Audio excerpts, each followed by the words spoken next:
제발 이혼 좀 해주라. 난 못한다고 했어요. 이렇게 사는 게 무슨 의미야? 왜 의미가 없어요? 살던 대로 사는 것 뿐이잖아. 고집 부리지 마. 지금 고집은 누가 부리는데? 당신이랑 있으니까 나도 환자가 되는 것 같아.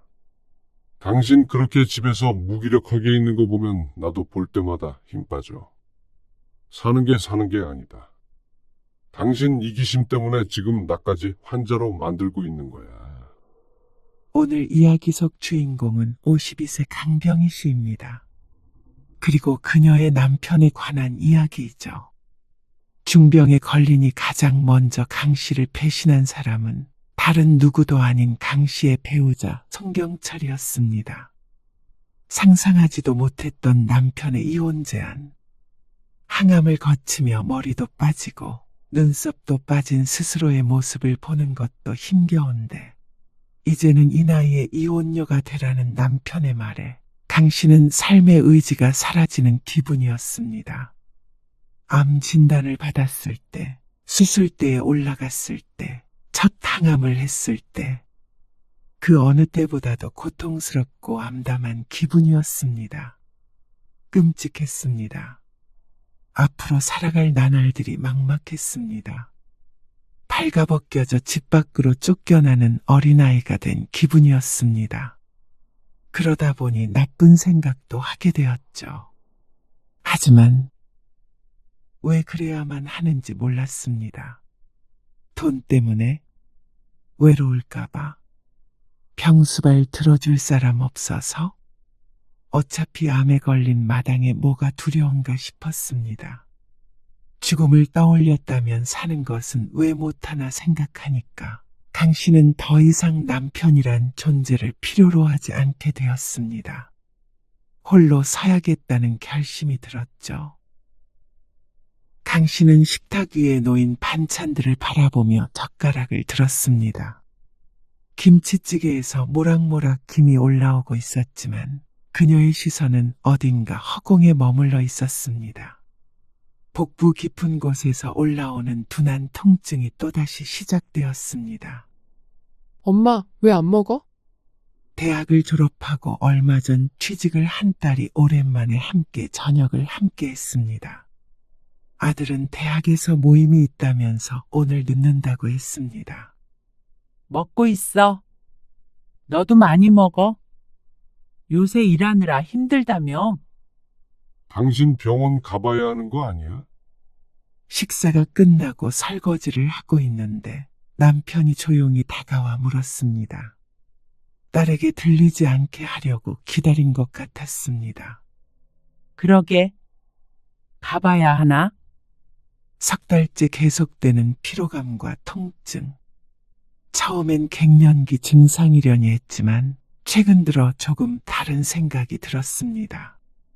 남편이 걱정스러운 눈빛으로 강 씨를 바라보고 있었습니다.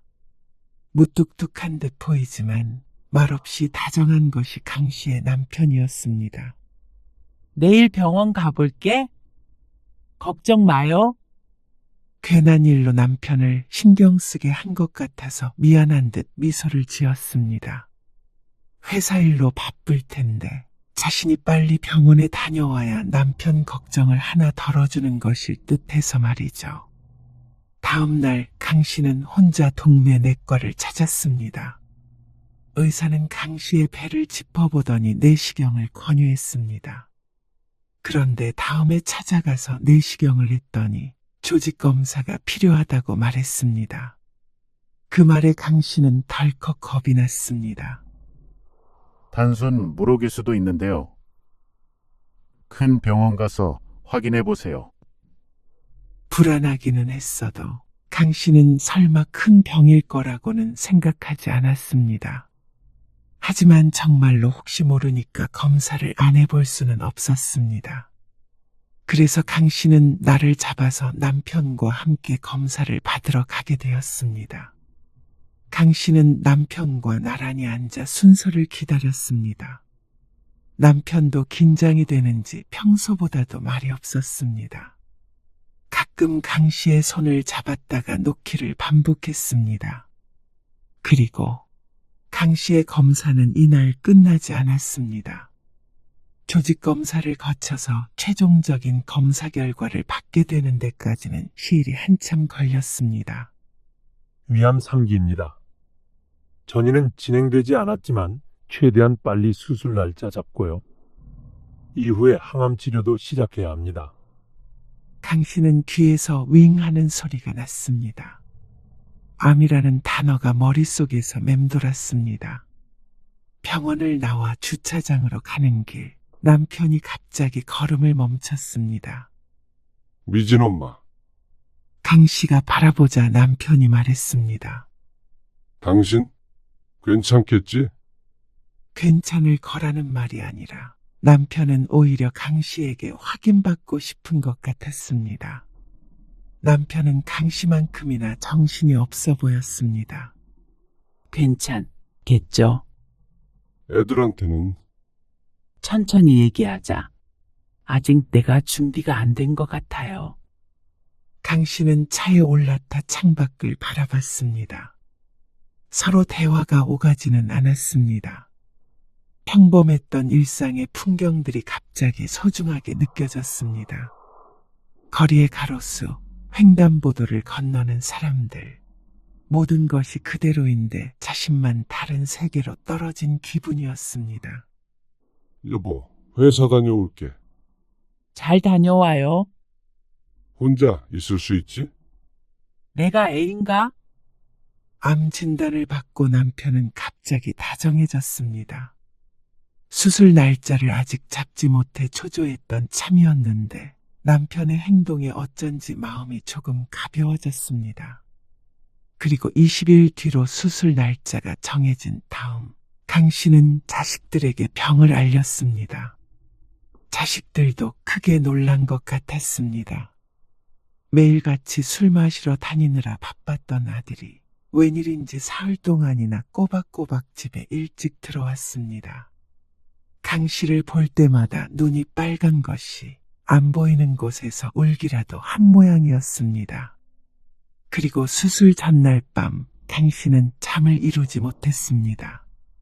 병실 창밖으로 보이는 도시의 풍경을 멍하니 바라봤습니다.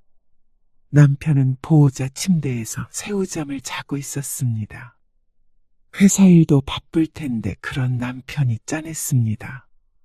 그리고 다음날 아침 이른 시간 수술실로 들어가기 전 가족들이 모두 모였습니다. 시어머니까지 와서 강 씨를 응원했습니다. 수술실 문이 열리고 강 씨는 침대에 누운 채 안으로 들어갔습니다. 문이 닫히기 직전 남편의 창백한 얼굴이 보였습니다. 다른 장기로 전이되지 않은 상태이고 생존율이 낮지 않다고 들었지만 무서웠습니다. 혹시나 이 얼굴들이 지금 내가 보는 마지막 모습일지도 모른다고 생각하니 말이죠. 그렇다면 머릿속에 잘 새겨놓자고 생각했습니다. 그래서 강 씨는 끝까지 눈 한 번 깜빡하지 않고 가족들을 마지막까지 바라보았습니다. 그리고 다시 눈을 떴을 땐 그 모습이 마지막이 아니었음에 감사했습니다. 수술 잘 끝났대. 남편의 목소리에 강 씨는 눈물을 흘렸습니다. 고개를 끄덕이려 했지만 힘이 없어서 입꼬리만 조금 올리고 말았죠. 회복실에 있다가 중환자실에 하루 있고 그 다음에 일반 병실로 옮겨졌습니다. 그리고 강 씨의 곁을 남편과 아이들이 번갈아가며 지켰습니다. 당신 회사 괜찮아요? 걱정하지 말고 얼른 회복해. 애들 직장이나 학교도 걱정돼요. 금방 퇴원할 거잖아. 병원 생활은 쉽지 않았습니다. 하지만 병원에 있을 때가 가장 평화로웠다는 걸 강 씨는 이때만 해도 알지 못했습니다. 하루빨리 나의 보금자리로 돌아가고 싶은 마음뿐이었죠. 그리고 남편 또한 강 씨가 수술하고 병원에 있는 동안 가장 살뜰히 강 씨를 보살폈던 것 같았습니다. 퇴원하고 항암이 시작되자 모든 것이 달라졌습니다. 첫 번째 항암을 맞고 돌아온 날, 강 씨는 그럭저럭 괜찮다고 생각했습니다. 약간 속이 메스껍긴 했지만 참을만 했습니다. 하지만 다음 날부터 부작용이 시작되었습니다. 구역질이 날 것 같은 느낌이 지속됐고 결국엔 저녁 늦게 화장실로 뛰어가 개원했습니다. 죽도 넘기지 못했습니다. 조금만 먹어. 기력이 있어야 이겨내지. 나중에 먹을게요. 남편에게 말은 안 했지만 며칠 뒤부터는 구내염도 생겨서 식사가 힘들었습니다. 고통스러웠지만 자꾸만 신경 쓰는 남편에게 미안해 꾹 참고 버텼죠. 당신 정말 괜찮아? 괜찮다니까요. 얼른 가요. 회사 늦겠네. 엄마, 나 일찍 올게요. 그래? 걱정 말고 다 들어서 나가봐. 그리고 다들 집을 비우면 강씨 혼자만의 지옥 같은 시간을 보냈습니다. 기력도 없고 몸이 물먹은 성같이 느껴졌습니다. 그리고 두 번째 항암을 했을 때부터는 충격적인 경험을 하게 되었습니다. 여보, 당신 여기 봐. 남편의 말에 베개를 내려다보자 웬 머리카락 뭉치가 보였습니다. 강 씨는 황급히 자신의 머리를 더듬어 보았습니다. 떨어져 있는 수북한 머리카락을 보면 대머리가 돼 있을 것 같았는데 그래도 아직 많이 만져지는 머리에 안심했습니다. 그런데 그게 시작이었죠. 차라리 미리 밀어버릴까? 그러면 너무 보기 싫지 않겠어? 듬성듬성 빠지니까 골룸 같아. 안 그래? 그리고 어차피 다시 자란다고 했잖아. 하지만 강 씨는 남편의 눈빛에서 당황스러움을 읽었습니다. 남편도 이런 모습은 처음 보는 것이었겠죠. 며칠 후 강 씨는 미용실에 가서 짧게 머리를 잘랐습니다. 남편의 말을 들어 밀어버리지는 않았지만 평소의 강 씨와는 사뭇 다른 외양이 되었습니다. 여보, 오늘 늦어요? 오늘 회식 있다고 했잖아. 늦게 올 거야? 글쎄, 가봐야 알지. 3차 항암할 때쯤이 되자 남편은 일상을 되찾았습니다. 인간은 적응의 동물이라고 했습니다. 아내가 암 환자인 것도 어느 정도 적응이 된 것인지 강 씨 옆에 더는 붙어 있지 않고 원래의 삶으로 돌아갔죠. 강 씨는 아직 갈 길이 멀었는데 말이죠. 가끔은 서운할 때도 있었습니다. 그런데 그렇다고 남편을 원망할 수는 없었습니다. 남편도 언제까지 바깥 일을 둘째로 미뤄둘 수 없을 노릇일 테니 말이죠. 강 씨는 외출을 거의 하지 못했습니다. 병원을 갈 때를 제외하고는 대부분 집에 있었습니다. 면역력이 떨어져서 혹시나 하는 마음도 있었지만 눈썹마저 빠져서 맨들맨들한 얼굴을 노출시키는 게 창피했습니다. 머리는 스카프로 가리더라도 얼굴은 어떻게 할 수가 없었습니다. 그리고 거듭된 항암의 병색이 짙어졌죠. 4차 항암을 받던 날 남편은 오지 않았습니다. 더 이상 회사 빠지기도 미안하고. 눈치 보여, 솔직히. 아, 와이프 항암인데도 눈치 줘요. 그러게 말이야. 사정 뻔히 알면서 그런다니까. 남편은 강 씨의 눈을 피하며 말했습니다. 원우 그날 수업 없다며? 원우랑 같이 가. 알겠지? 알았어요. 강 씨는 힘없이 대꾸했습니다. 회사 사정이 그렇다는데 어쩔 수가 없었습니다. 그런데 항암의 부작용으로 자꾸만 우울한 기분이 들어서 그런지 몰라도 강 씨는 점점 남편이 멀게 느껴졌습니다. 어쩌면 남편은 끊임없이 강 씨에게 힌트를 주고 있었던 것인지도 몰랐습니다. 그걸 힌트를 받은 강 씨가 눈치채지 못했던 것이었겠죠. 아이, 깜짝이야. 어느 날 남편은 회식이 끝나고 비틀거리며 집으로 들어왔습니다. 새벽 1시가 넘어도 안 들어온 적은 별로 없기에 걱정되어 거실에서 기다리고 있었습니다. 아들, 딸들은 모두 들어와서 각자 방에서 잠든 듯 했고 말이죠. 2시가 가까워가는 시간이었습니다. 놀랐잖아. 신발을 벗고 들어오던 남편은 강 씨를 보며 더욱 비틀거렸습니다. 꼭 강 씨가 숨어 있다가 와락 놀래키기라도 한 것처럼 말이죠. 고요히 서 있던 강 씨가 한 발짝 다가갔습니다. 그러자 남편의 시선이 강 씨의 머리와 얼굴을 배회했습니다. 아마도 흉측할 그 모습을 눈에 담더니 남편이 말했습니다. 손수건은 어쩌고 맨머리로 그러고 있어? 그러더니 시선을 비켜 마저 나머지 신발 한 짝을 벗었죠. 자는데 스카프를 쓰고 자진 않죠. 이제 머리는 전부 빠졌습니다. 강 씨는 어쩐지 민망한 기분이 들어서 스카프를 찾아서 머리에 둘렀습니다. 술을 많이 먹었는지 남편이 소파에 기대서 눈을 감고 있었습니다. 씻고 자야죠. 그런데 씻을 생각은 안 하고 남편이 눈을 떠 강 씨를 빤히 보며 말했습니다. 근데 그건 머리랑 눈썹 같은 건 언제 나는 거야? 항암 끝나면 다시 난대요. 완전히 끝나야. 그러지 않을까요? 나는 머리는 괜찮은데 눈까지 그러니까 가끔 무서워. 뭐지 그 도마뱀? 도롱뇽. 그러면서 다시 눈을 감고 한참 중얼거렸습니다. 아니, 개구리인가? 올챙이?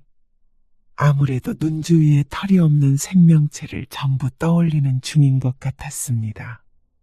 강 씨는 울컥했습니다.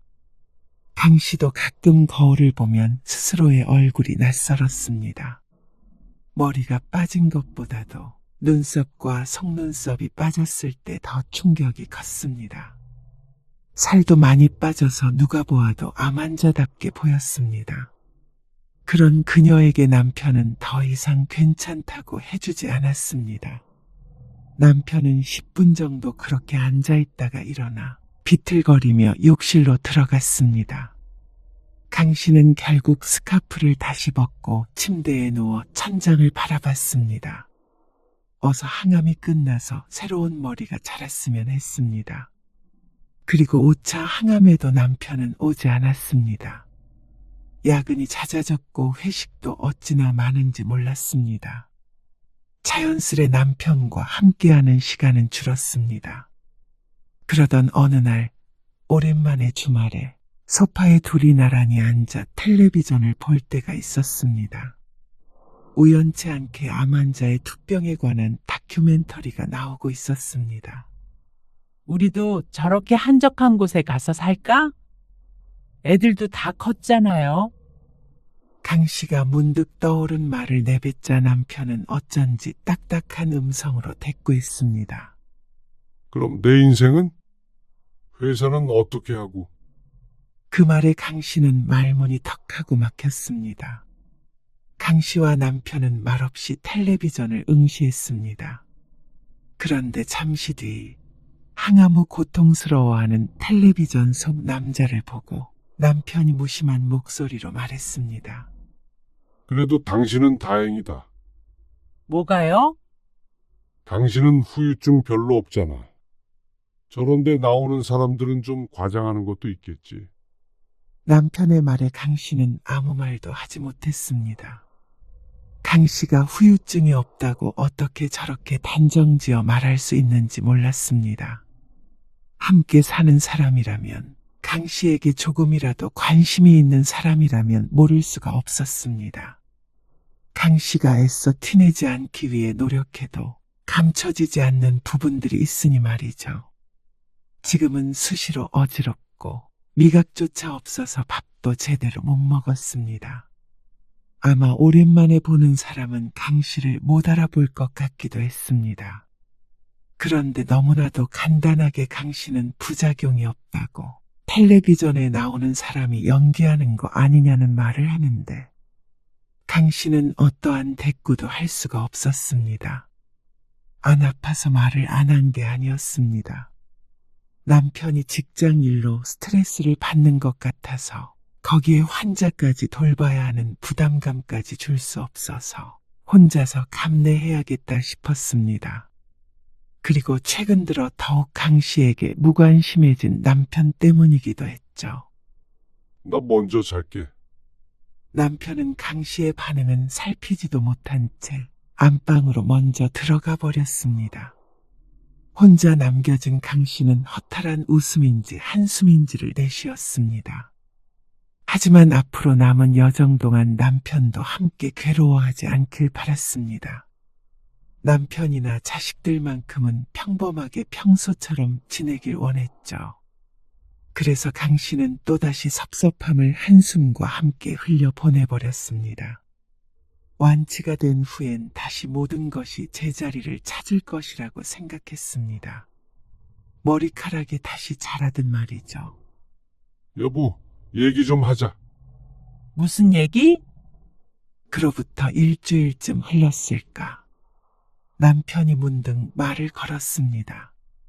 평소와 같은 날이었습니다.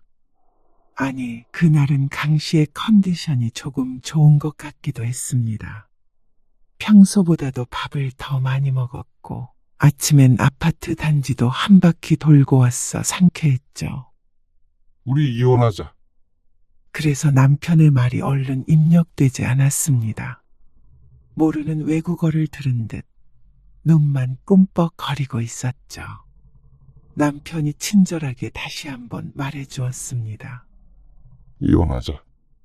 강 씨는 남편을 멍하니 바라봤습니다. 이혼이라는 단어를 2번이나 들었지만 제대로 들은 것이 맞는지 의심이 됐습니다. 지금 무슨 말을 하는 거예요? 생각해봐. 우리 이렇게 사는 게 서로한테 좋은 게 없잖아. 너도 힘들고 나도 힘들고. 내가 아프니까 당신이 힘들어서 이혼하자는 거예요. 그런 게 아니라. 나 이제 항암 한 번만 더 하면 돼요. 그런다고 완전히 낫는 거야. 또 재발하면. 그러면 곁에 있는 사람들은 생각 안 해? 남편은 강 씨를 이기적인 사람 취급을 하며 말했습니다. 애들도 다 컸잖아. 이해할 거야. 듣고 싶지 않아요. 강 씨는 일어섰습니다. 다리에 힘이 없어 휘청거렸습니다. 못 들은 걸로 할게요. 냉정하게 한번 생각해봐. 당신도 시골 내려가서 한적하게 살고 싶다며. 서로 원하는 삶을 살면 되는 거야. 남편이 먼저 자리를 피했습니다. 현관문 닫히는 소리가 들렸습니다. 강 씨는 바닥에 주저앉았습니다. 눈물이 줄줄 흐르는 바람에 숨까지 헐떡거려야 했습니다. 20년 넘게 함께 살았던 남편이 죽고 사는 문제 앞에서 자신을 버리려 한다는 게 믿기지 않았습니다. 이렇게 갈라설 수는 없었습니다. 암에 걸렸다는 이유로 이혼을 당하는 것은 너무나도 억울했습니다. 그날 이후로 강 씨와 남편 사이엔 이상한 기류가 흘렀습니다. 엄마, 아빠랑 싸웠어? 직장 생활하느라 무척 바쁜 딸이 이렇게 물어볼 정도면 대단히 표시가 난 모양이었습니다. 그럴만도 했습니다. 한쪽은 이혼을 하자고 말한 상태이고 한쪽은 그럴 수 없다고 버티는 입장이니까 싸운 것과는 비교도 안 될 만큼 심각한 상황이었죠. 이혼이라는 단어만 떠올리면 강 씨는 누군가 목줄기를 잡아챈 것처럼 숨이 막혔습니다. 낳고 있던 암도 재발할 것 같은 기분이었습니다. 스트레스로 인해 밥은 더 넘어가질 않았습니다. 그런 그녀를 아들딸은 걱정스럽게 바라보았지만 그렇다고 자식들에게 이런 상담을 할 수는 없었죠. 생각해봤어? 무슨 생각? 이혼하자니까. 남편은 또다시 둘만 남았을 때 강 씨에게 이혼을 요구했습니다. 이미 한 번 들은 말이었지만 강 씨의 가슴은 다시 한번 쿵 하고 내려앉았습니다.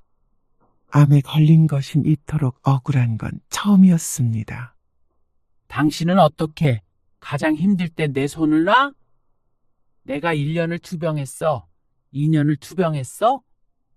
고작 몇 달이야? 강 씨는 무너지듯 말했습니다. 나를 좀 놔줄 수 없어?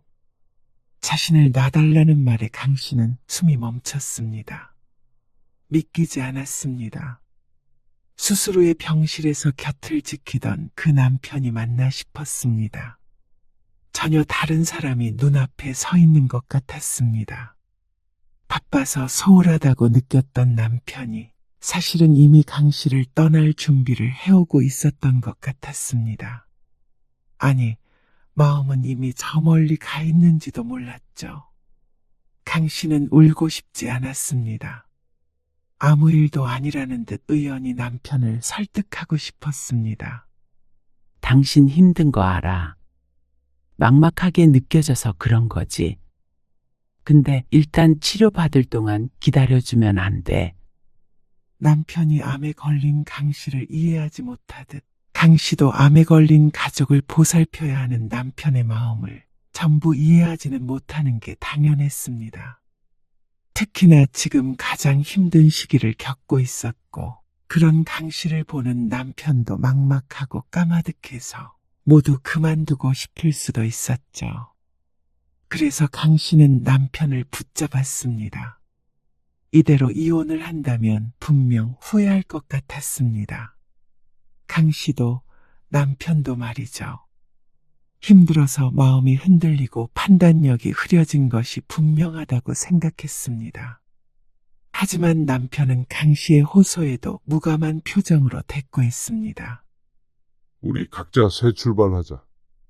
도대체 왜 새 출발을 해야 하는데? 나 정말 너무 갑작스러워서 당황스럽고 어떻게 해야 할지 모르겠어.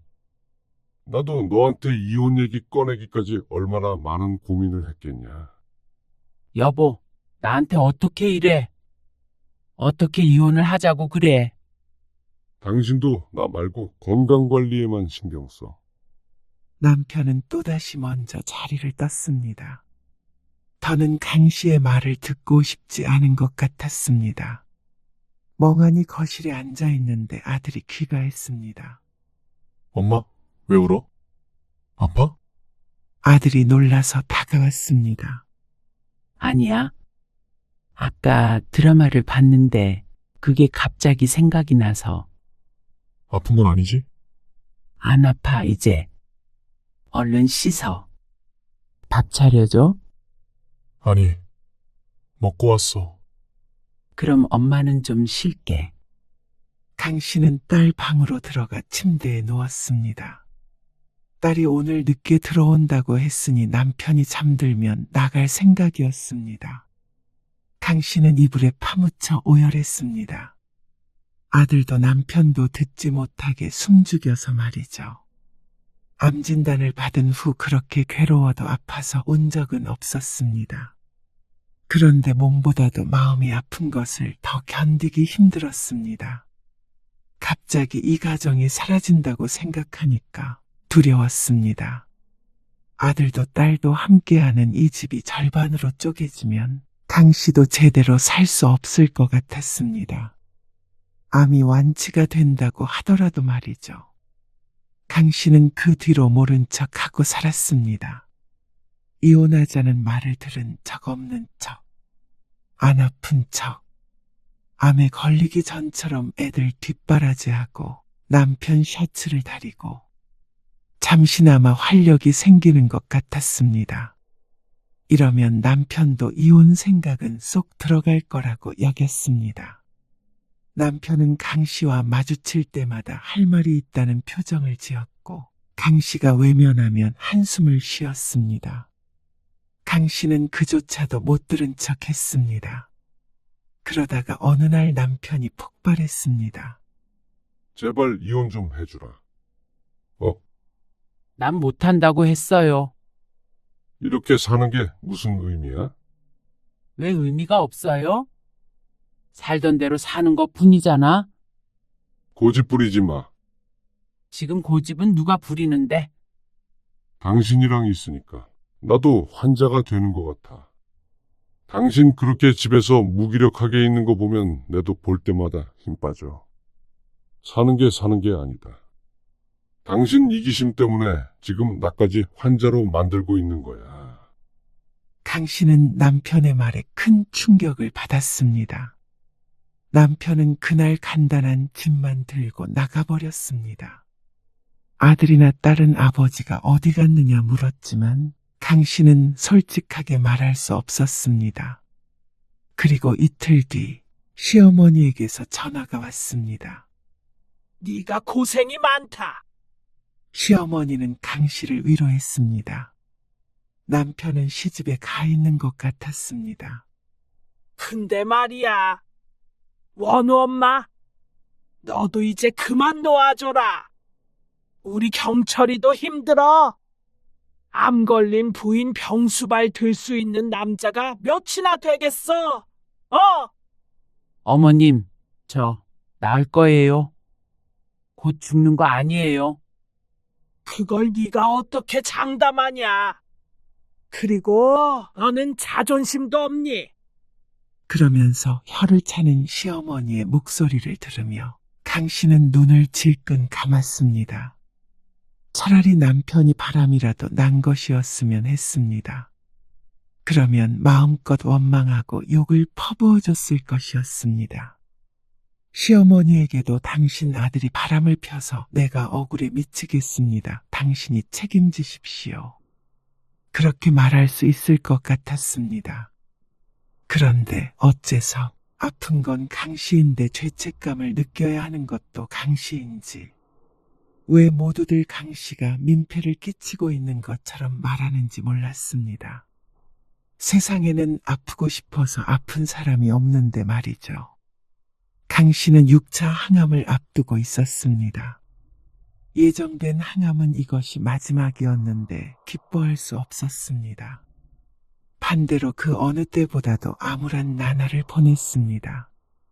그러다가 강 씨는 정신을 차리고 외출 준비를 했습니다.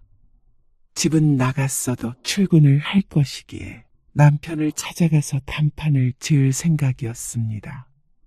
점심시간이 되면 회사 앞 식당에서 늘 밥을 먹기에 기다리고 있으면 나올 거라 생각하고 기다렸습니다.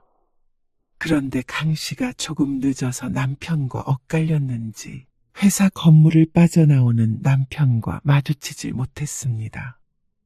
혹시 점심을 건너뛴 것인가 싶었습니다. 한참을 더 기다렸지만 보이지 않아서 결국 강 씨는 발걸음을 돌렸습니다. 그런데 그때 건너편 카페 테라스에 서 있는 남편이 보였습니다. 강 씨는 길을 건넜습니다. 동료들과 함께 있는 남편을 어떻게 불러야 하나 고민했습니다. 이미 강 씨의 전화는 받지 않았으니 말이죠. 잠시 남편을 지켜보았습니다. 그런데 1분, 2분, 3분. 시간이 흐를수록 강 씨는 몸에 힘이 빠졌습니다. 호기롭던 마음가짐은 사라진 지 오래였습니다. 그리고 그 이유는 남편의 표정 때문이었습니다. 동료들과 함께 커피를 마시며 웃고 있는 남편. 한 직원이 무슨 말을 하자 남편이 강 씨가 있는 곳까지 들릴 정도로 크게 웃었습니다. 그 얼굴이 너무나 편안하고 행복해 보였습니다. 요 몇 달간 집에서 보았던 무심하고 냉정했던 표정이 아니라 정말로 즐거운 표정이었습니다. 그러면서 뭐라고 또 건네면서 박수까지 쳤죠. 강 씨는 남편을 차마 부르지 못했습니다. 충격에 헤어나올 수가 없었습니다. 자신은 이렇게 힘든데 남편은 딴 세상에 있는 사람 같았습니다. 마치 아무 일도 없는 사람처럼 그렇게 태어나고도 평온해 보였죠. 그래서 남편이 이혼하자고 했구나 하는 생각이 들었습니다. 강씨 같았어도 환자가 있는 우중충한 집보다는 이렇게 밝은 곳에서 살고 싶을 것 같았습니다. 강씨는 정처 없이 돌아다녔습니다. 그러다가 한강 공원까지 가게 되었습니다. 딱히 생각하고 온 것은 아니었지만 어떤 이끌림이 있었는지도 모른다는 생각을 했습니다. 강 씨는 강변에 앉아 유유히 흐르는 강물을 바라보았습니다. 여기서 딱 뛰어들면 모든 시름이 사라질 것 같았습니다. 홀린 듯이 보고 있으니까 정말로 그렇게 될 것만 같았습니다. 그러다가 문득 들리는 웃음소리에 고개를 돌렸습니다. 강 씨의 연배로 보이는 중년 여자와 딸이 앉아서 서로 사진을 찍어주며 웃고 있었습니다. 그 모습을 보자 강 씨는 번개 맞은 듯 어깨를 부르르 떨었습니다. 강 씨는 죽고 싶은 게 아니었습니다. 그냥 저렇게 웃으며 가족들과 행복하게 살고 싶은 것이었습니다. 집에 가면 남편은 없지만 저렇게 어여쁜 딸과 듬직한 아들도 있었습니다. 암환자가 된 아내를 버리는 남편, 그까진 놈이 뭐라고 내가 내 자식들을 등지고 떠나는 생각까지 해야 하나 싶었습니다. 버림받는 것이 억울한 게 아니라 내 나머지 인생을 망치는 게 더 억울할 것 같았습니다. 강 씨는 집으로 돌아와 이혼 서류를 꺼냈습니다. 남편이 남기고 간 것이었습니다. 펜을 들었습니다.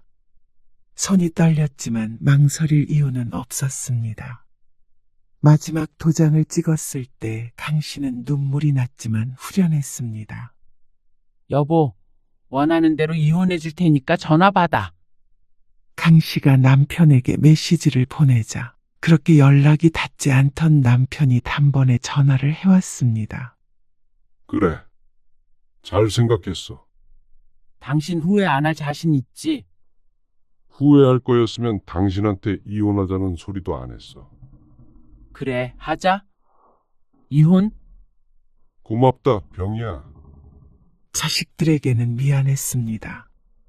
갑작스러운 부모님의 이혼 소식에 많이 놀란 것 같았습니다.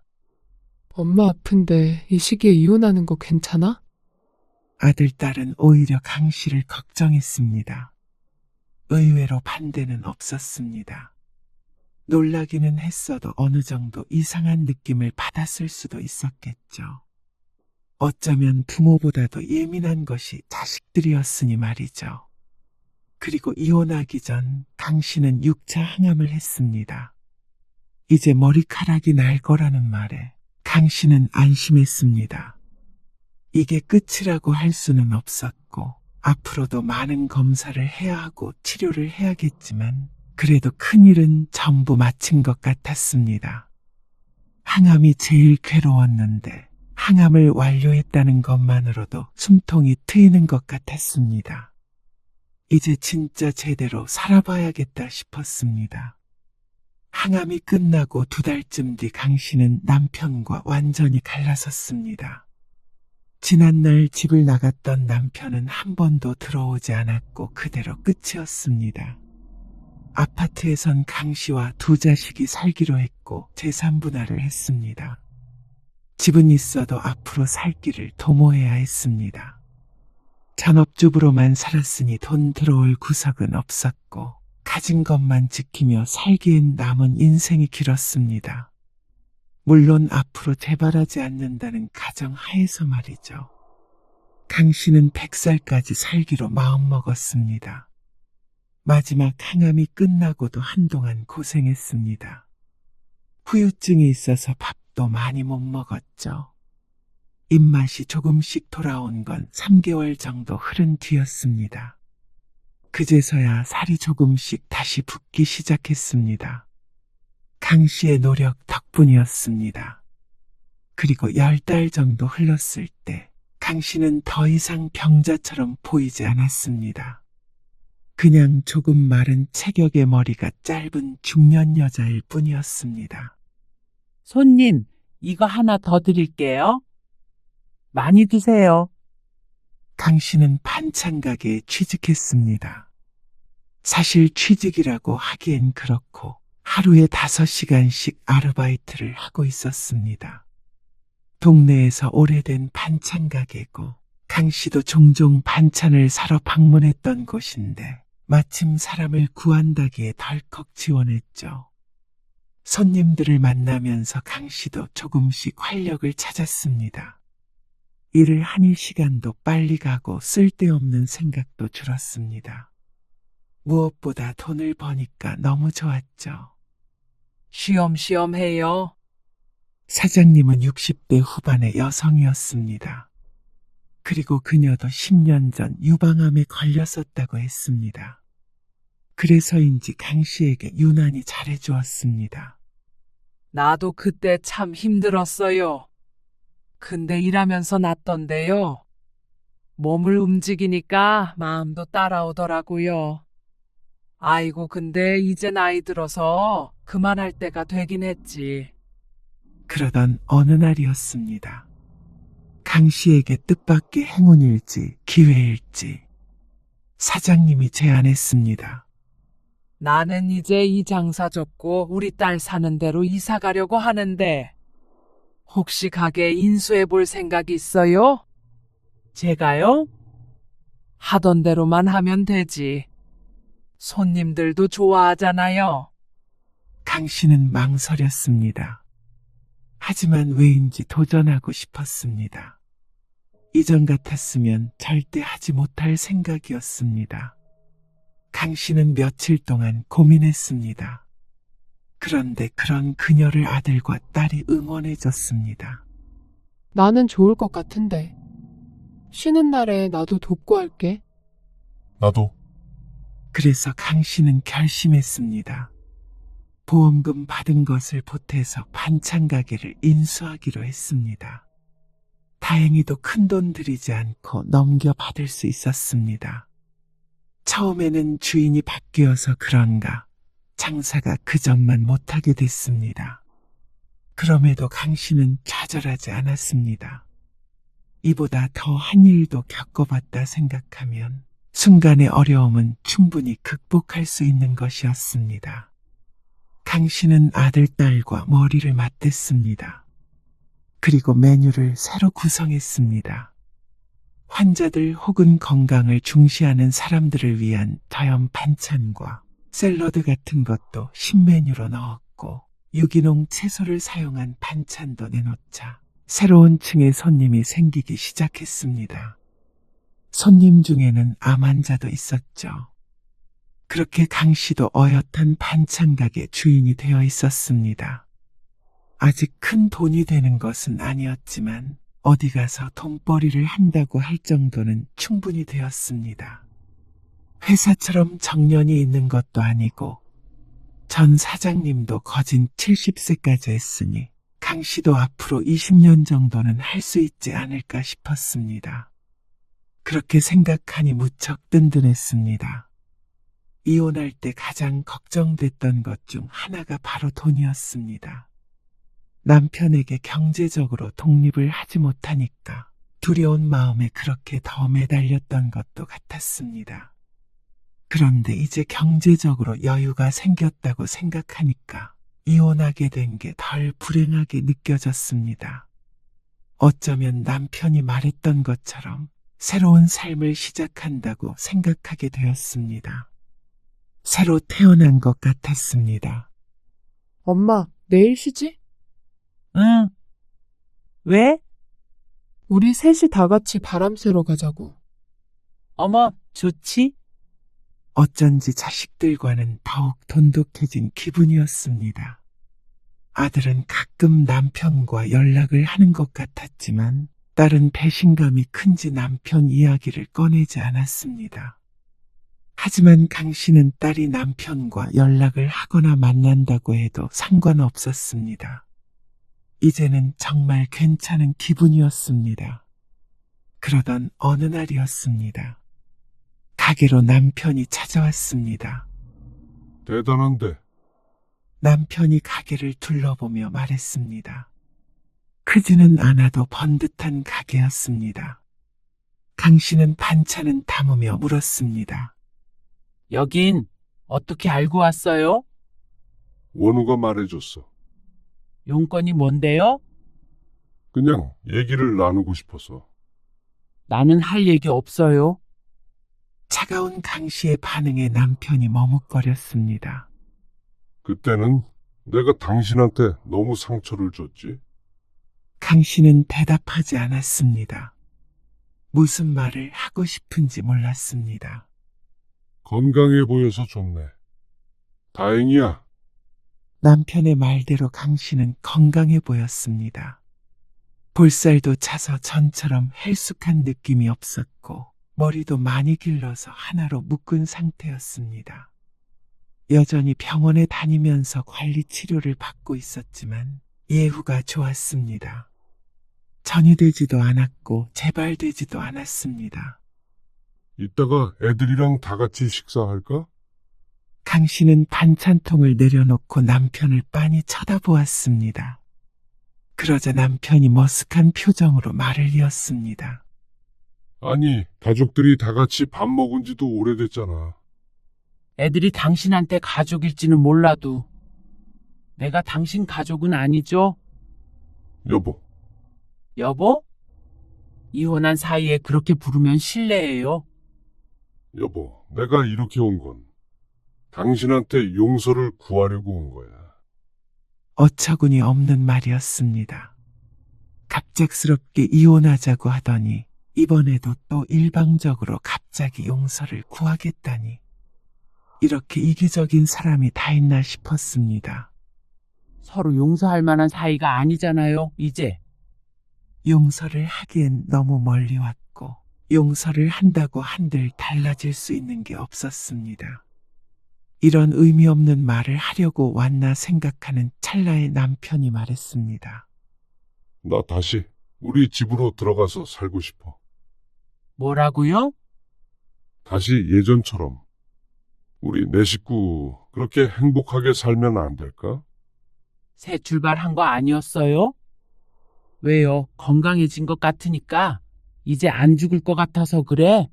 당신 나중에 혼자 외롭게 죽을 것 같나 보죠? 처자식도 없이. 여보, 내 말은 그런 게 아니라 이만 가봐요. 뭐 때문에 이렇게 찾아온 건지는 모르겠지만 나는 당신 말처럼 새 출발해서 너무 잘 살고 있어. 어떻게 보면 당신한테 고마워요.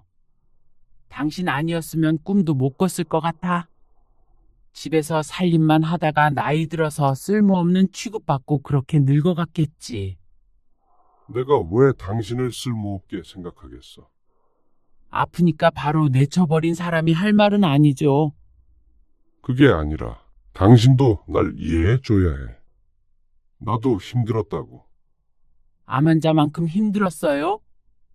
아니, 힘들었을 수도 있지. 근데 나는 당신이 암에 걸렸다면 무슨 수를 써서라도 낫게 해주고 싶었을 것 같아. 끝까지 당신 옆에 있었을 거야. 다른 건 몰라도 내가 그거 하나는 장담할 수 있어요. 그러니까 당신이 보여준 행동이 우리가 다시 함께 살 수 없는 이유지.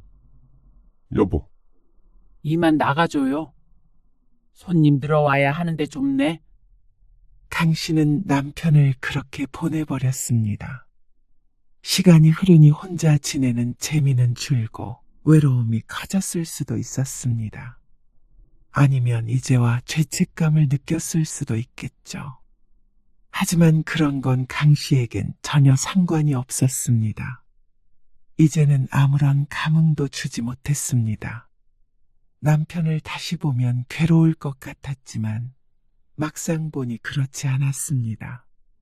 내가 홀로 사니까, 스스로 행복하니까 남에게 의지하지 않아도 충분했습니다. 강 씨는 저녁에 남편과 함께 저녁을 먹는 대신 자식들과 함께 집에서 백숙을 해먹었습니다. 기가 허한 것 같다는 아들의 말을 듣고서 먹는데 이런 게 행복이 아닌가 싶었습니다. 완전하지 않아 보여도 강 씨는 지금처럼 충만했던 때가 없었던 것 같았습니다. 낮에 보았던 남편, 아니 그 남자는 이내 머릿속에서 지워버렸습니다. 노력하지 않아도 자연히 그렇게 되었습니다. 강 씨는 거실 창밖으로 보이는 도시의 불빛들을 바라보며 작게 미소 지었습니다. 암보다 무서웠던 것은 이혼이 아니라 스스로를 포기하는 마음이었다는 걸 이제야 비로소 깨달았습니다.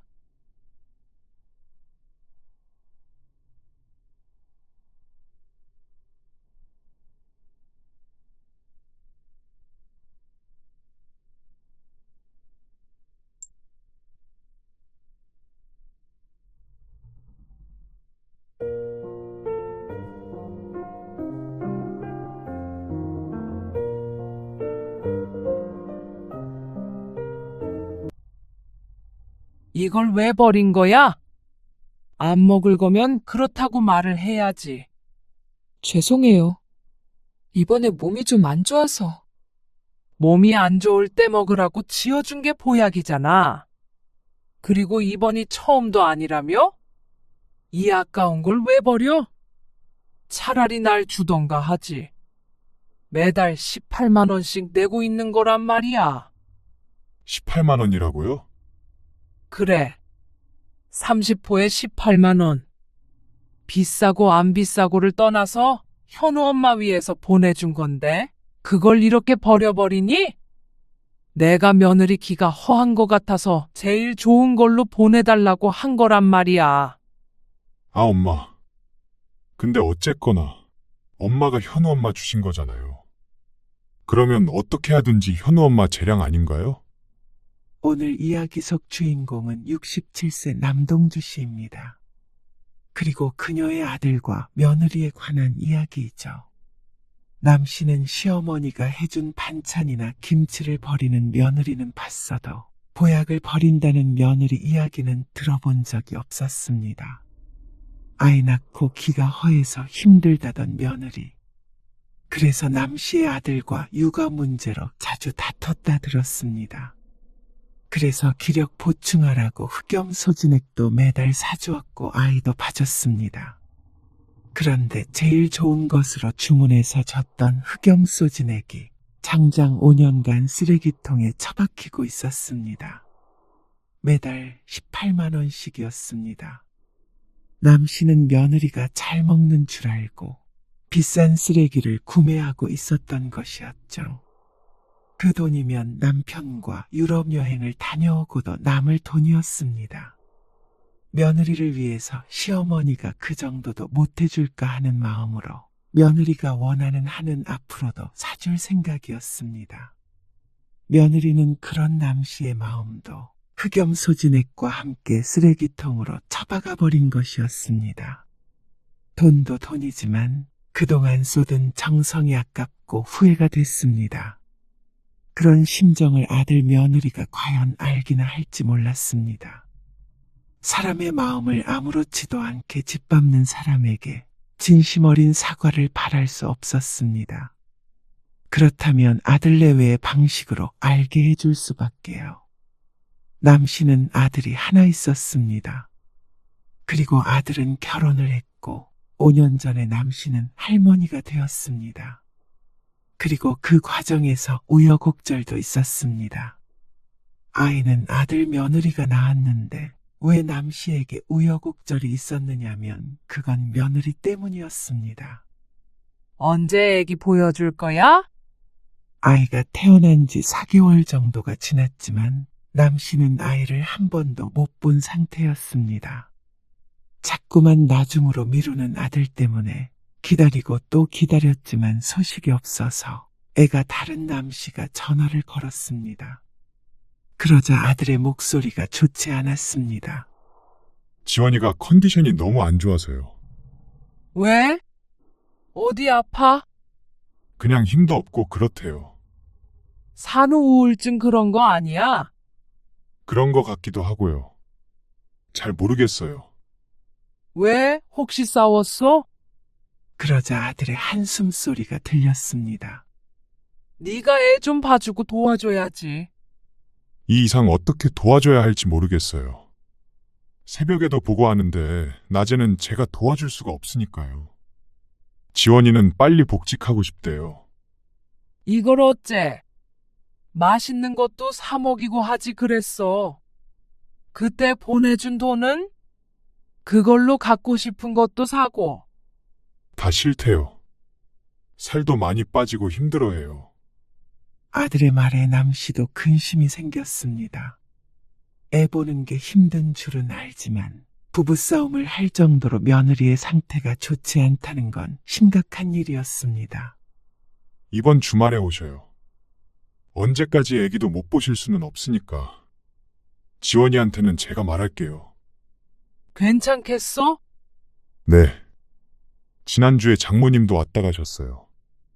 사돈네가 워낙 멀리 살았기에 며느리를 도와줄 수도 없는 모양이었습니다. 농사를 짓기 때문에 안사돈이 오랫동안 자리를 비울 수도 없고 말이죠. 그리고 아들네 갔을 때 남씨는 놀랐습니다. 헬쑥해 보이는 얼굴과 무기력한 며느리의 모습. 그리고 며느리는 무척 날카로워 보였습니다. 미간에 주름이 가 있었고 남씨 부부의 방문이 달갑지 않은 것이 느껴졌습니다. 남씨의 아들에게도 묘하게 짜증스럽게 말을 하는데 보고 있는 남씨가 불편하고 불안했습니다. 보약이라도 한 채 먹어야겠다. 지쳐서 그래. 기가 허하고. 남편도 며느리를 보더니 혀를 찼습니다. 지켜본 적이 없으니 육아가 얼마나 힘들었는지는 모르겠지만 우선은 몸보신을 해야 할 것 같았죠. 그리고 그렇게 힘들면 애도 좀 맡기고 바람 쐬고 해. 그러자 며느리의 눈이 동그래졌습니다. 우리 집에 맡기고 주말에 데이트를 하던가, 집에서 쉬던가. 정말 그래도 돼요? 그래. 평일에도 힘들면 가끔씩 와서 봐주거나 할게. 그러자 며느리가 눈물을 글썽거렸습니다. 그 모습이 어찌나 안쓰럽던지. 딸은 없지만 어린 며느리가 꼭 딸처럼 느껴져서 무엇이든 도와주고 싶었죠. 그래서 그 뒤로 남씨는 종종 아들네 집에 가서 아이를 봐주었습니다. 가끔은 며느리가 아이를 데리고 와서 남씨의 집에 맡기기도 했습니다. 그러니까 며느리의 안색이 점점 좋아졌습니다. 아들의 목소리도 밝아진 것이 며느리와의 사이가 썩 괜찮아 보였죠.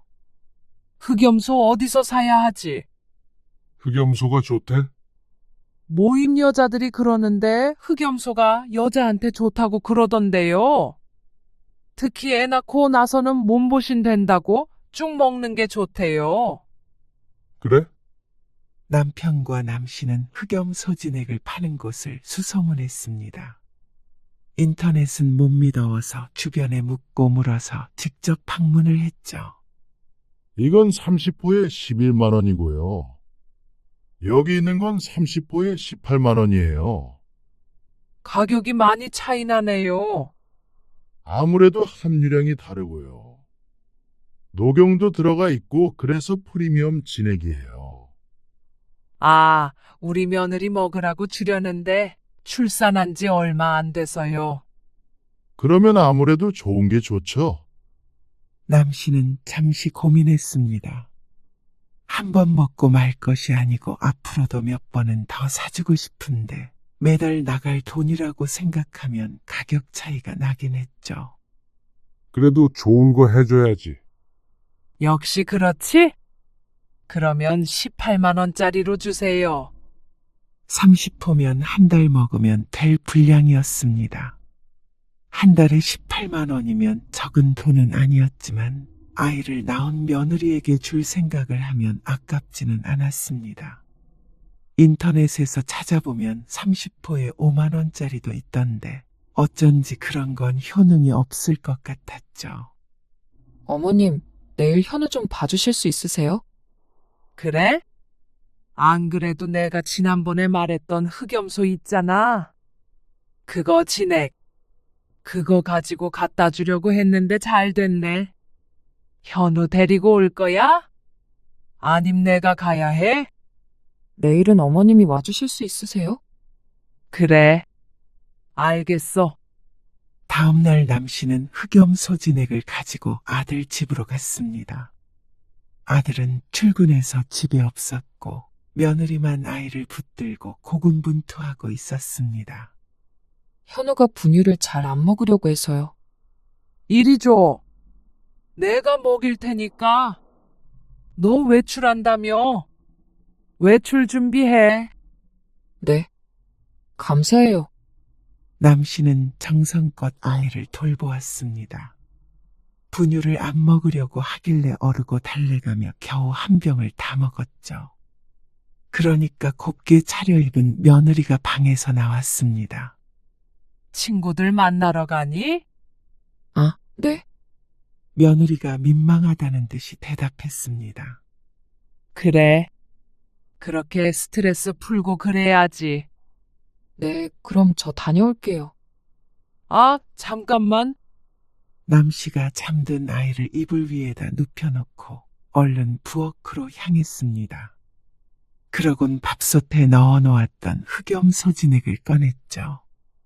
이게 흑염소예요? 며느리가 신기하게 쳐다보았습니다. 보약을 지어주면 먹을 거냐는 말에 고개를 끄덕였는데 막상 검은색 액체를 보니까 약간 겁먹은 것 같기도 했습니다. 이거 되도록이면 전자레인지는 돌리지 말고 밥솥에 넣어놓거나 뜨거운 물 그릇에 떠가지고 잠깐 담갔다가 따뜻해지면 먹어. 하루에 한 포씩.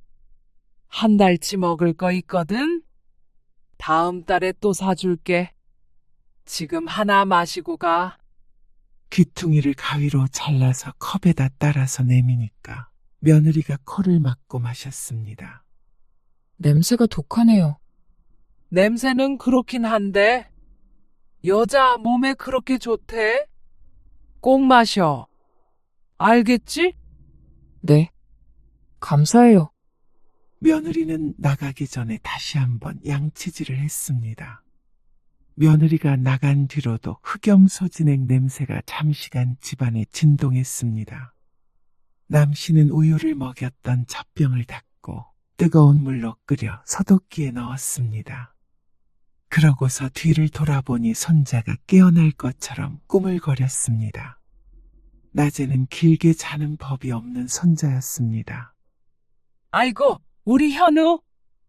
일어났어? 남 씨가 아이에게 다가가 번쩍 들어올렸습니다. 허리가 아프기는 했어도 여러모로 보람이 있었습니다. 그렇게 남 씨는 일주일에 적어도 2번은 손자를 돌봐주었습니다.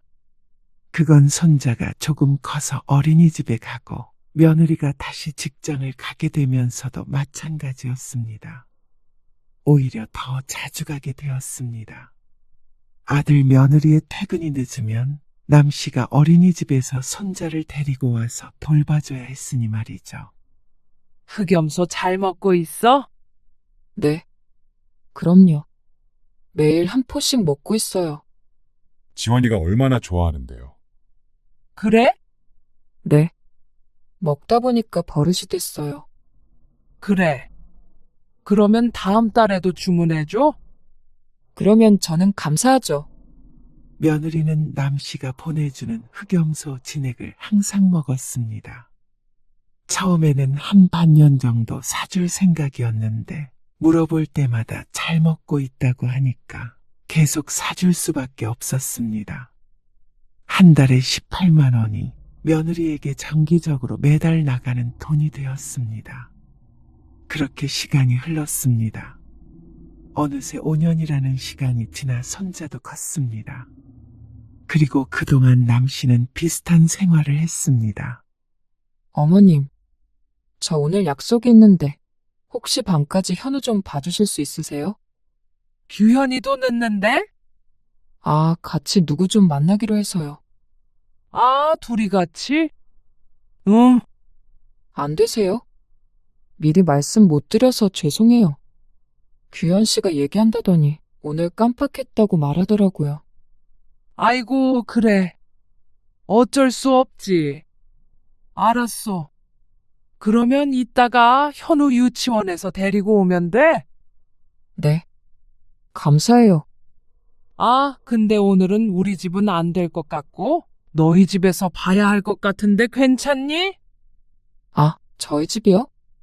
시간이 지나면서 남 씨가 아들 집에 가는 것보다 아들 며느리가 아이를 데리고 와서 남 씨의 집에 맡기는 일이 훨씬 많았습니다. 이제는 분유 먹을 나이도 아니고 따로 챙길 짐도 적어서 그런 것 같기도 했고 어쩔 때 보면 며느리가 남 씨의 방문을 좀 부담스러워한 것 같을 때도 있었습니다. 남 씨는 모르는 척 아들 며느리가 원하는 대로 했습니다. 어디서 보나 남 씨에게는 똑같았습니다. 그런데 오늘은 조금 곤란했죠. 오늘 집에 손님들이 좀 와. 술 한 잔씩 할 것 같은데 현우 데리고 있기가 조금 그럴 것 같아. 아, 약속 있으셨어요? 그렇긴 한데 나는 굳이 없어도 되니까. 음식도 남 씨가 할 게 아니라 회센터에서 사온다고 하니까 남편으로도 충분할 것 같았습니다. 애초에 남편의 지인들이기에 남 씨도 아들 며느리나 도와주는 게 낫겠다 싶었죠. 그러면 저희 집에서 봐주세요. 그래서 남 씨는 오랜만에 아들 집에 가게 되었습니다. 현우야, 오늘 엄마 아빠 늦게 오니까 할머니랑 같이 놀자. 와, 좋아. 다행히 손자는 할머니를 좋아했습니다. 아주 어릴 적부터 부모 다음으로 자주 본 사람이기에 어쩌면 당연한 것이었죠. 그 사이에 며느리에게서 전화가 왔습니다. 아이의 밥을 냉장고 어디에서 꺼내서 어떻게 주라고 알려주는 것이었죠. 현우야, 할머니가 밥 해줄게. 잠깐 놀고 있어. 남 씨가 냉장고를 뒤적거렸습니다.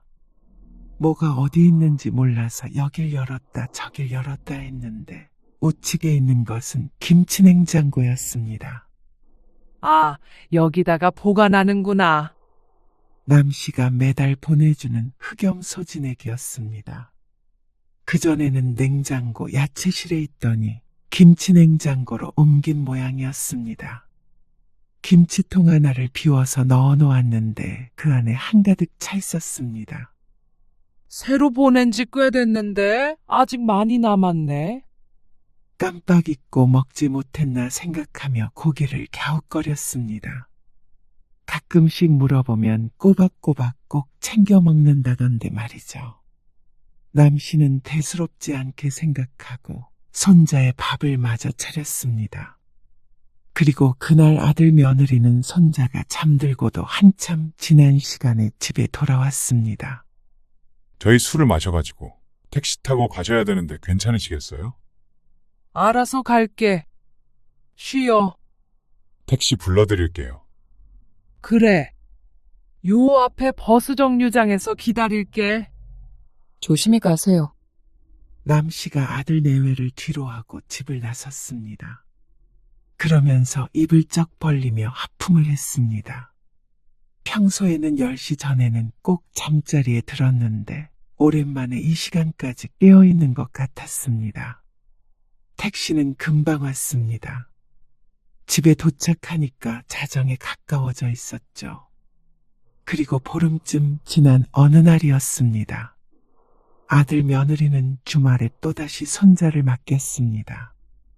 둘이서 어디 갈 데가 있다고 들었는데 어딜 가는지는 몰라도 아이를 다음날 데리러 오겠다고 했죠. 요새 자주 맡기네. 남편이 말했습니다. 그러게요. 애들도 사회생활하고 그러면 바쁜가 보지. 그래도 애는 부모가 키워야지. 당신 허리도 아프다며. 어쩔 수 없으니까 부탁하는 거겠죠. 남 씨도 지치지 않는다고 한다면 거짓말이었습니다. 하지만 아들네도 오죽하면 맡기겠나 싶어서 웬만하면 부탁할 때마다 봐주려고 노력했습니다. 할머니, 나 목 아파. 그런데 손자가 집에 온 지 반나절도 안 돼서 기침을 콜록콜록 했습니다. 환절기 감기가 유행한다더니 손자가 걸린 모양이었죠. 이 말을 짚어보니까 약간 미열도 있는 것 같았습니다. 며느리에게 전화를 걸어보니까 정신이 없는지 전화를 받지 않았습니다. 규현아, 현우 감기 걸린 것 같은데 어쩌지? 아, 정말요? 잠깐만요. 엄마, 거기에 가방에 해열제랑 감기약 들어있대요. 일단 그거 먹이고 혹시나 열 안 떨어지면 병원에 좀 데려가 주실 수 있으세요? 주말인데 병원 문을 여나? 소아과는 주말에도 하는 곳 있을 거예요. 연락 주시면 제가 검색해 볼게요. 그래. 알았다. 손자는 입맛이 없는지 밥도 잘 안 먹었습니다. 그러니까 남씨 부부만 속이 새카맣게 탔습니다. 결국 그날 남씨는 손자를 데리고 병원에 다녀왔습니다. 약을 처방받았는데 밤에도 열이 한 번 나서 새벽에 해열제를 먹이고 다시 재워야 했습니다. 다행히 다음 날에 열도 내리고 기침도 줄었지만 작고 마른 손자가 걱정이 되었습니다. 그래서 아들내외가 아이를 데리러 집에 도착했을 때 남씨가 말했습니다. 현우가 몸이 약한 것 같아. 편식해서 그런 것 같아요. 자꾸 이렇게 아프면 보약이라도 지어 먹여야 하는 거 아니니? 남씨의 말에 아들이 피식 웃으며 무심코 말했습니다. 엄마, 요즘 누가 보약을 먹어요? 그런 거 다 사기예요. 아무 효능도 없을걸요? 아들의 대답이 시큰둥했습니다. 남씨가 정성껏 보내는 흑염소진액도 일종의 보약인데 그것도 싸잡아 이르는 말인가 싶었습니다. 그러고 보니까 지난번에 김치냉장고를 열어보았을 때 흑염소진액이 한참 남아있던 것 같았는데 혹시나 먹지 않고 있는 것인가 싶었습니다. 현우 엄마는 흑염소 그거 먹고 있는 거야? 남씨가 묻자 아들이 아차하는 표정을 지었습니다. 아, 그건 먹죠. 그건 몸에 좋은 거 맞잖아요. 그럼요. 어머님, 매일 하나씩 꼭 먹어요. 그래? 혹시 안 먹는다고 하면 그만 짓게. 저번에 냉장고 보니까 거의 그대로인 것 같아서.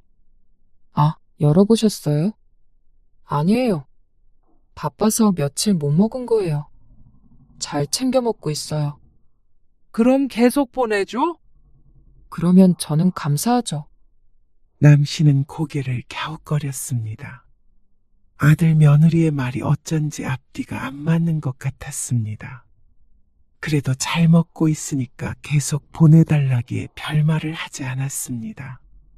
며느리가 원하는 한은 보내주기로 마음먹었고 이제 와서 네 돈 주고 사 먹어라 할 수도 없었으니 말이죠.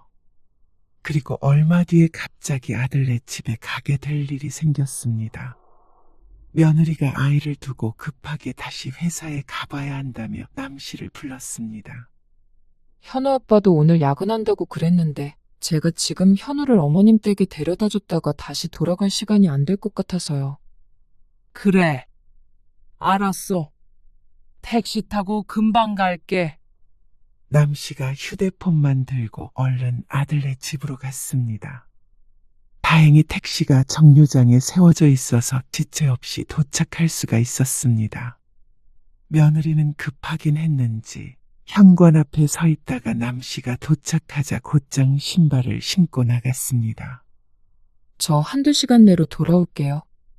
현우 밥은 먹었어요. 간식만 챙겨주세요. 며느리가 나가자 그제서야 남씨도 숨을 고를 수 있었습니다. 남씨가 손자를 향해 말했습니다. 현우 과일 먹을래? 과일 좋아. 남씨는 과일이 있는 김치냉장고 문을 열었습니다. 그런데 과일보다도 눈에 띄는 게 있었습니다. 어? 남씨는 이상한 걸 발견했습니다. 분명히 며칠 전만 하더라도 가득 차 있던 흑염소 진액이 지금 보니까 눈에 띄게 줄어 있었습니다. 거진 절반 정도가 사라진 것 같았습니다. 이걸 벌써 먹었다고? 대략 개수를 세어보니까 하루에 2포씩 먹었어도 이 정도로 줄지는 않았을 것 같아서 더 이상했습니다. 남씨는 인상을 쓰고 고개를 갸웃거렸습니다. 혹시나 해서 다른 냉장고 문을 열어보았는데도 나머지가 보이지 않았습니다. 이상하다. 할머니, 과일. 잠깐만. 남씨는 이내 과일을 꺼내고 냉장고 문을 닫았습니다. 그리고 손자에게 과일을 깎아주고 그 껍질을 버리기 위해서 다용도실 문을 열었습니다. 그곳에 있는 음식물 쓰레기통에 과일 껍질을 버리고 막 돌아서려는 찰나에 남씨의 눈에 이상한 것이 보였습니다. 세탁기 옆구석에 종량제 봉투와 분리수거 봉투가 나란히 걸려 있었는데 종량제 봉투 밑바닥 쪽에 보이는 것이 남씨의 눈길을 끌었습니다. 보통 때 같으면 살펴보지 않았겠지만 남씨는 기분이 이상해서 봉지를 열어보게 되었죠. 아니, 이걸 왜 여기에다가 넣어놨어? 그 안에는 진액 팩이 무더기로 들어있었습니다. 언뜻 보아도 10개가 훨씬 넘어 보였습니다. 지난달 걸 넣어놓은 건가? 아니면 김치냉장고에 들어있던 걸 넣어놓은 건가? 알 수 없었습니다. 아니면 무슨 문제가 있었는지. 남씨는 봉투 안에서 하나를 꺼내서 이리저리 돌려보았습니다. 그런데 평범했습니다. 각각 날짜가 적혀 있지 않아서 언제 것인지 알 수 없었습니다. 하지만 분명한 건 이렇게 많은 것들을 먹지 못하고 버리려고 했다는 것이었죠. 물론 무언가 매일 챙겨 먹는다는 건 매우 힘든 일이었습니다.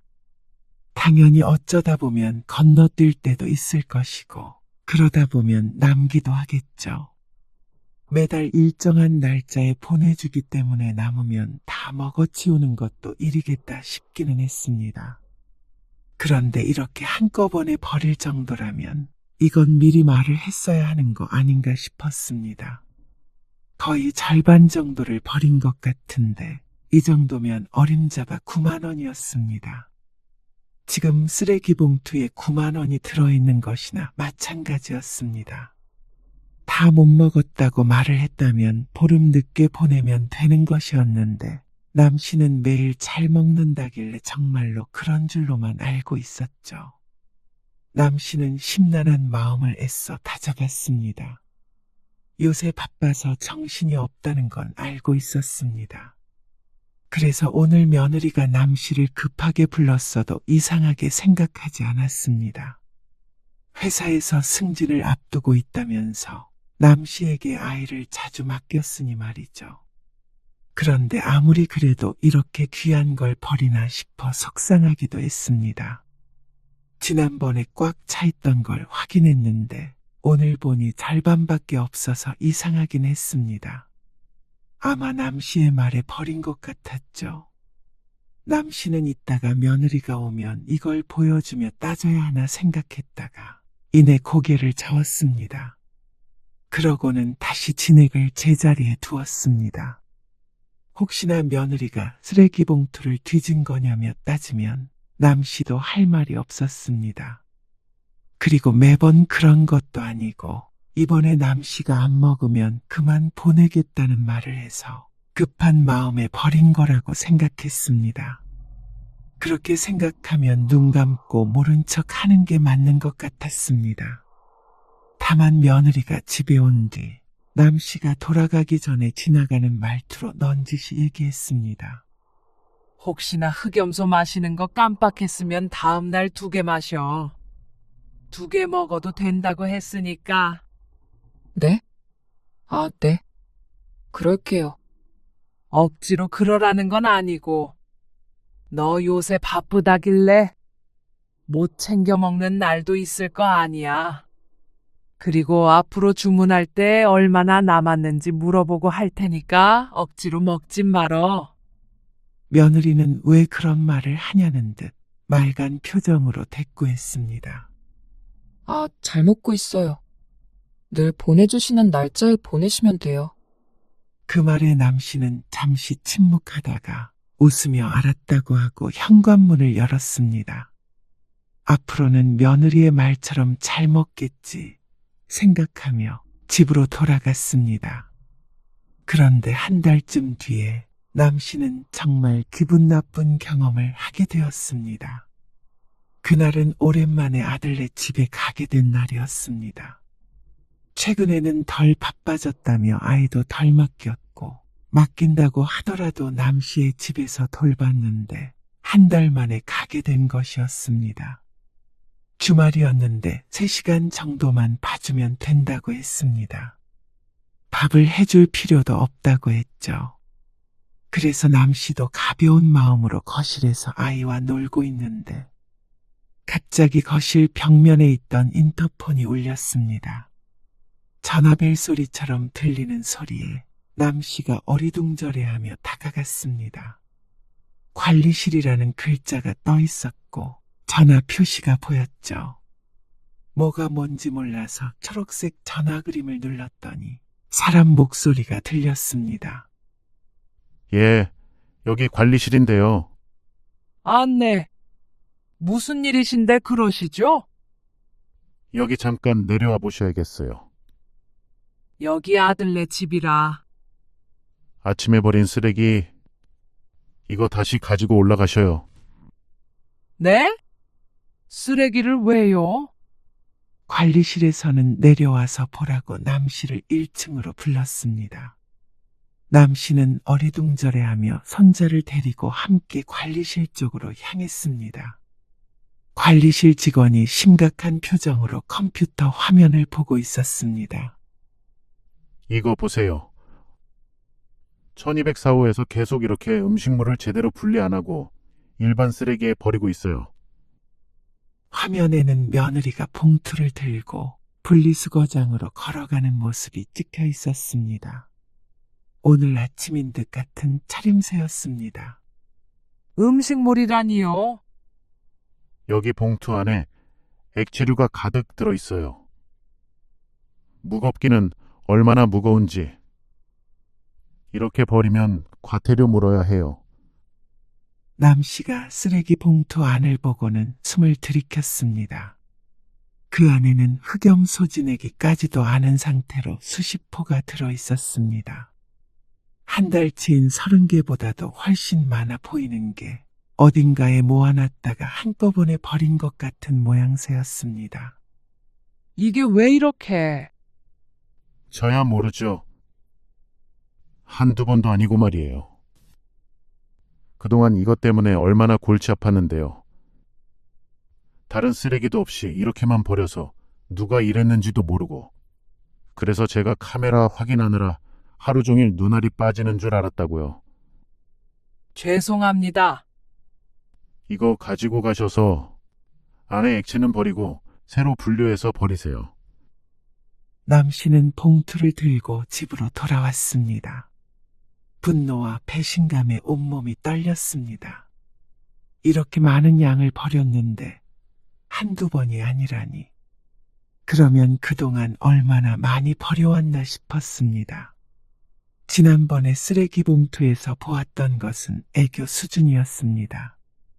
그래놓고는 매일 잘 먹고 있다고 웃으며 말하던 며느리. 무얼 위해서 이런 거짓말을 한지 몰랐습니다. 분명 몇 번이나 물었습니다. 잘 안 먹으면 말하라고 말이죠. 그런데도 다음 달에도 주문해 달라고 그랬는데 그게 모두 거짓말이었습니다. 남씨는 며느리에게 기만당한 이 기분을 어찌해야 할지 몰랐습니다. 속에서 열불이 났고 허탈함에 정신이 하나도 없었습니다. 오후 5시쯤 아들과 며느리가 집으로 돌아왔습니다. 그런데 식탁 옆에 세워져 있는 쓰레기 봉투를 보더니 며느리 얼굴이 새하얘졌습니다. 어머님, 이게 왜 여기에? 아들도 낭패라는 표정을 지었습니다. 그러니까 이건 며느리가 버린 게 맞았고 아들도 그 사실을 알고 있었던 것이었죠. 이걸 왜 버린 거야? 안 먹을 거면 그렇다고 말을 해야지. 남씨가 화가 난 말투로 묻자 며느리가 고개를 숙였습니다. 죄송해요. 이번에 몸이 좀 안 좋아서. 몸이 안 좋을 때 먹으라고 지어준 게 보약이잖아. 그리고 이번이 처음도 아니라며? 이 아까운 걸 왜 버려? 차라리 날 주던가 하지. 매달 18만 원씩 내고 있는 거란 말이야. 그러자 아들 며느리가 깜짝 놀랐습니다. 18만 원이라고요? 그래. 30호에 18만 원. 아들도 며느리도 이게 그렇게 비싼 줄은 몰랐던 모양이었습니다. 서로를 마주보면서 당황한 표정을 지었습니다.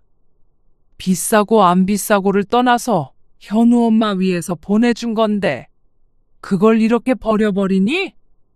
내가 며느리 기가 허한 것 같아서 제일 좋은 걸로 보내달라고 한 거란 말이야.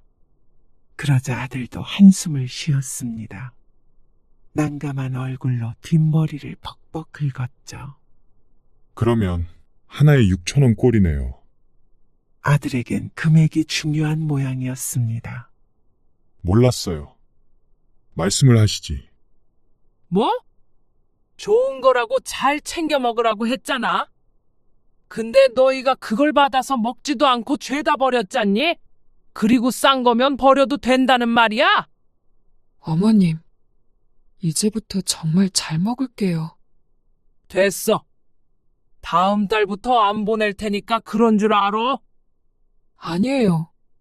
어머님, 전부 다 버린 거 아니에요. 저도 챙겨 먹고 싶어서 먹다가 요즘 소홀했던 것 뿐이에요. 죄송해요. 어머님이 안 먹은 거 보시면 서운해 하실까봐. 그래서 다음 달부터 정말 잘 먹으려고 했어요. 아들과 며느리는 연신 잘못했다고 빌었습니다. 요즘 사람들은 반찬 싸주는 거 싫어한다고 해서 한 번도 줬던 적이 없었는데 보약을 줬다고 이렇게 다 버려버릴 줄은 몰랐습니다.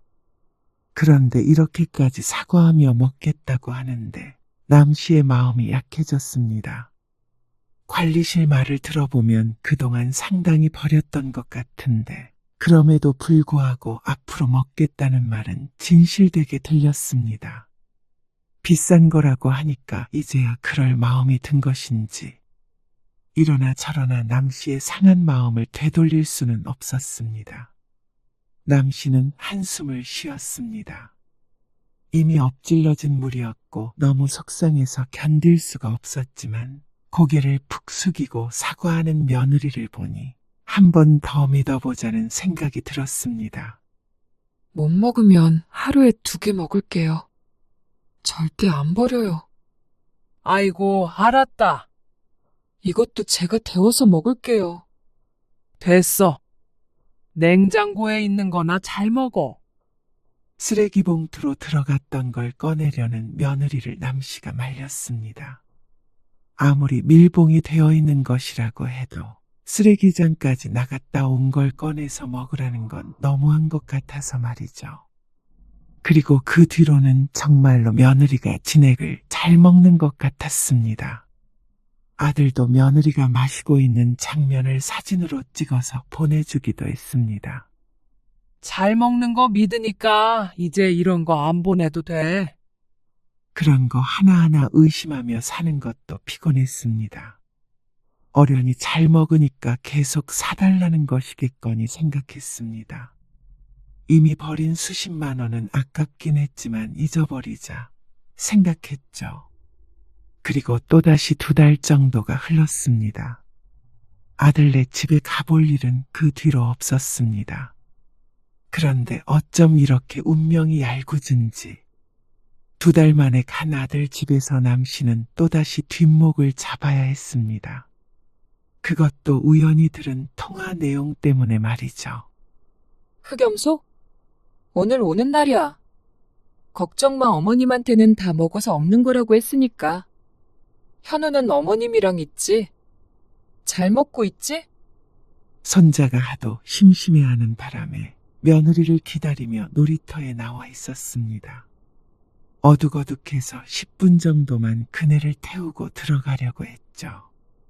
그런데 때마침 며느리가 지나가면서 통화를 하는 것이었습니다. 그런데 그 내용이 참 이상했습니다. 엄마, 그거 매일 잘 챙겨 먹으라니까. 30호에 18만 원짜리야. 남씨는 귀를 의심했습니다. 며느리의 목소리는 계속 이어졌습니다. 좋은 거래. 나는 먹기 싫다니까. 냄새 너무 심해. 에이, 그래도 공짜로 주는 걸 왜 마다해? 18만 원짜린데. 그리고 그런 거 받아서 잘 먹어야 시부모님이 좋아해. 얼마나 뿌듯해 하시는데. 비위를 잘 맞춰야 애도 봐주고 그러시지. 근데 참 어머님도 요즘 사람들 누가 그런 걸 먹는다고. 현금으로 주면 더 좋아하지. 근데 억울해. 비싼 건 줄 알았으면 처음부터 그냥 엄마 다 줄걸? 남씨는 주먹을 꽉 쥐었습니다. 분노가 치밀어 올랐습니다. 이것도 곧 택배로 보내줄게. 앞으로도 내가 그만 달라고 하는 이상은 사주실 거야. 엄마는 공짜로 몸보신하고 좋지? 딸 잘 뒀지? 더 이상 들을 수 없었습니다. 그런데 남씨가 며느리를 부르기도 전에 손자가 엄마 하고 부르며 며느리에게 뛰어갔습니다. 그러자 며느리가 귀신이라도 본 듯한 표정으로 뒤를 돌아봤습니다. 어머님, 그 귀신은 바로 남씨였죠. 5년 동안 매달 18만 원씩 들인 정성이 이런 취급을 받고 있었다니. 남씨의 마음은 며느리가 아니라 쓰레기통 혹은 안사돈에게 향하고 있었던 것이었죠. 그동안 자신은 무엇을 위해 5년 동안이나 헛짓을 하고 있었나 싶었습니다. 눈앞이 깜깜해지는 것 같았습니다. 그리고 며느리가 너무나 괘씸했습니다. 차라리 2달 전에 잘 안 먹게 돼서 그랬다고. 이제는 보내주지 말라고 했으면 그때 끝났을 일이었습니다.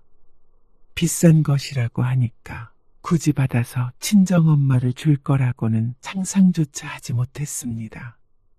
그리고 그게 남씨가 며느리에게 준 것임을 알면서도 받아먹는 안사돈은 도대체 무슨 생각인지 몰랐습니다. 너 정말 구제불능이구나. 그게 아니고요. 됐어. 이제는 뭐라고 해도 믿지도 않는다. 현우 데리고 들어가라. 어머님, 이 일은 그냥 못 넘어가는 것만 알아둬라. 뒤에서 며느리가 부르는 소리가 났습니다. 하지만 남씨는 그대로 돌아서서 집으로 돌아왔습니다. 나중엔 아들에게서도 전화가 왔지만 받지 않았습니다. 그날 밤 남씨는 잠을 이룰 수 없었습니다. 새벽에 벌떡 일어나서 휴대폰을 켜보았습니다. 계산기를 켜고 5년 동안 쓴 금액을 계산해 보았죠. 18만 원 곱하기 12개월에 5년 치면 1,080만 원이었습니다. 너무 큰 돈이었습니다. 적금을 들었어도 1,000만 원 넘는 돈이 손에 있었을 것이었습니다. 안마의자를 샀어도 서너 대는 샀을 금액이었죠. 안마의자는 돈 아까워서 맨날 고민만 하다가 말았는데 하나밖에 없는 며느리 입으로 들어가는 건 그저 좋다고 매달 보냈습니다. 얼마나 바보 같은 선택이었는지 몰랐습니다. 1,000만 원 넘는 돈을 그냥 허공에 태워버렸어도 이처럼 아깝지는 않았을 것이었습니다. 차라리 당신 사고 싶다던 낚시대나 사줄 걸 그랬어. 남씨는 자고 있는 남편을 향해서 중얼거렸습니다. 아니면 남편이랑 둘이 해외여행이라도 다녀왔다면 추억이라도 남았을 텐데. 남씨는 결심했습니다. 그래서 다음 날 아침 남씨는 아들에게 전화를 걸었습니다. 엄마, 죄송해요. 며느리한테 이미 들은 모양이었습니다. 하지만 남씨는 사과를 받자고 전화한 것이 아니었습니다. 말로는 누가 못해. 그렇게 죄송하면 직접 보여줘. 어떡해요? 너희 돈 좋아하잖아. 계산해보니까 1,080만 원 나오더라. 5년간 저금했으면 나올 이자도 있지만 그건 마지막 정으로 계산 안 하마. 1,080만 원 통장으로 보내라. 네? 엄마, 그렇게 큰 돈을 어떻게 드려요? 그렇게 큰 돈을 내가 5년 동안 쏟아부었어. 그게 전부 너희 쓰레기통이랑 사돈 입으로 들어갔으니까 책임도 너희가 져야지. 아들은 말이 없었습니다. 갑자기 그 돈이 어디서 생겨요? 1,000만 원 못 구하진 않잖아? 아, 엄마. 너무하신 거 아니에요? 장모님 좀 드릴 수도 있죠. 어쨌거나 엄마가 현우 엄마 주신 거잖아요. 그러면 어떻게 하든지 현우 엄마 재량 아닌가요? 이제는 적반하장으로 나오는 아들 때문에 어처구니가 없었습니다. 너도 역시 똑같은 놈이구나. 그리고 앞으로 현우 봐주는 것도 그만둘 거니까 맡길 생각 마로. 아, 엄마. 엄마라고 하지도 마. 괘씸한 놈. 너희 돈은 그렇게 소중하면서 부모 돈은 우스워. 엄마 아빠는 땅 파면 돈 나와? 어떻게 5개월도 아니고 5년 동안이나. 전부 버린 건 아니에요. 먹기도 했어요. 그게 중요해? 아까워 죽겠다. 한 달에 18만 원은 커녕 18,000원도 안 쓰는 자식 뭐가 예쁘다고 내가. 틀림없이 보내라 돈. 그러고는 전화를 끊었는데도 분이 가라앉지 않았습니다. 그리고 그날 사실을 알게 된 남편이 펄쩍 뛰었습니다. 당장에 쫓아가려는 걸 막았습니다. 그런다고 걔들이 무서워할 것 같아요. 뭐라고 하는 게 중요한 게 아니라 본때를 보여줘야죠. 내가 1,080만 원 꼭 받아낼 거예요. 며칠간 아들에게선 전화가 오지 않았습니다. 며느리도 마찬가지였습니다. 사과를 바라진 않았지만 어쩜 전화 한 통 안 할 수가 있나 더 괘씸했습니다. 그리고 그런 남씨의 속마음을 들었는지 이틀 뒤에 며느리가 전화를 걸었죠. 어머님, 정말 죄송해요. 며느리의 목소리에 울음기가 섞여 있었습니다. 한 번도 아니고 2번이나 날 속였어. 앞으로는 콩으로 매주를 쓴다고 해도 안 믿어. 죄송해요. 그렇다고 현우까지 안 봐준다고 하실 수가 있으세요. 현우는 무슨 죄예요? 현우는 죄 없지.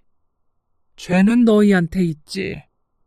친정엄마한테 흑염소 안 보내기로 했어요. 헛웃음이 나왔습니다. 그렇다고 하면 남씨가 좋아할 거라고 생각한 것인지 기가 찼죠. 제가 안 먹은 만큼은 통장으로 넣을게요. 근데 대신에 현우만큼은 봐주세요. 어머님 손자잖아요. 너 정말 나를 우습게 아는구나. 네 자식 네가 키워. 그리고 네가 하나도 안 먹고 버렸을지 어떻게 알아? 그리고 다 먹었다고 하더라도 소용없으니까 다 토해내라. 어머님, 남씨는 전화를 끊고 아들에게 메시지를 보냈습니다. 너희가 안 주면 나눠 먹은 안사도 내게라도 청구해야지 어쩌겠니? 그러자 즉각적인 반응이 왔습니다. 3개월로 나눠서 내겠다는 말이었습니다. 그러면서 우선 300만 원을 보내왔습니다. 여보, 규현이가 돈 다 주면 우리 이 돈으로 해외여행이나 다녀옵시다. 여행 적금 들었다가 해지한 거라고 생각하면 되겠어요. 당신 낚시대도 사줄게. 그러자 남편은 좋다고 했습니다. 당신 보약이나 지어야겠어. 안마의자도 하나 사. 자식 없다고 생각하면 뭐 그 돈으로 뭔들 못해. 다 쓰고 죽지 뭐. 남편이 어깨를 으쓱했습니다. 차라리 매달 18만 원은 없다고 생각하고 통장을 하나 만들어서 계속 모을까 싶었습니다. 그러면 몇 달에 한 번씩 국내 여행을 가거나 남씨 부부 스스로를 위한 선물을 하기에도 좋을 것 같았습니다. 엄마. 정말 급한 일이 있어서 이번 주말에는 꼭 현우 맡아주셔야 해요. 현우도 왜 할머니 보러 안 가냐고 울어요. 얼마 뒤 아들에게서 이렇게 문자 메시지가 왔습니다. 손자를 들먹이는 걸 보니까 작전을 바꾼 것 같았습니다. 하지만 2번 속지 3번 속나요. 또 마음 약해지면 스스로 호구를 인증한 것이나 다름없었습니다. 남씨는 더는 자식 일에 발벗고 나설 생각이 없었습니다. 그래서 얻은 것이라고는 마음의 상처뿐이었습니다. 남씨는 답장을 보냈습니다. 남은 채무 780만 원. 그러고서 휴대폰 화면을 꺼버렸습니다. 아들의 대답은 들을 필요가 없었고 은행 어플만 잘 작동하면 됐죠. 그로부터 2달 뒤 남 씨의 통장에 나머지 금액이 모두 입금되었습니다.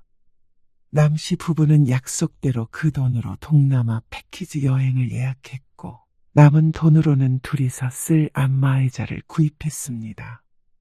아들 내외와의 관계는 뚝 끊겼지만 오히려 남 씨는 전에 없던 홀가분함을 느끼며 남편과 함께 제2의 인생을 시작하기로 마음먹었습니다.